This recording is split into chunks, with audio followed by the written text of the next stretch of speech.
لقد كان في يوسف وإخوته آيات للسائلين إذ قالوا ليوسف وأخوه أحب إلى أبينا منا ونحن عصبة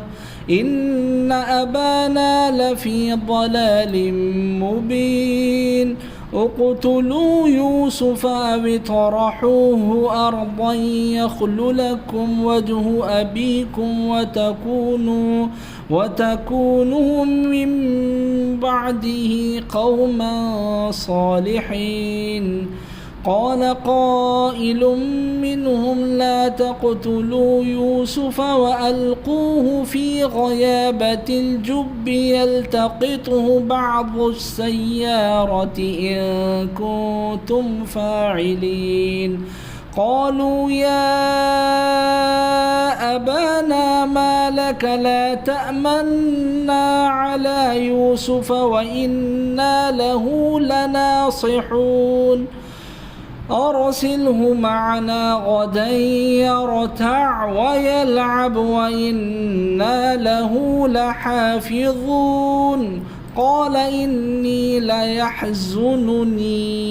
أن تذهبوا به وأخاف أن يأكله الذئب وأنتم عنه غافلون قالوا لئن أكله الذئب ونحن عصبة إنا إذا لخاسرون فلما ذهبوا به وأجمعوا أن يجعلوه في غيابة الجب وأوحينا إليه لتنبئنهم بأمرهم هذا وهم لا يشعرون وجاءوا أباهم عشاء يبكون قالوا يا أبانا إنا ذهبنا نستبق وتركنا يوسف عند متاعنا فأكله الذئب وما أنت بمؤمن لنا ولو كنا صادقين وجاءوا على قميصه بدم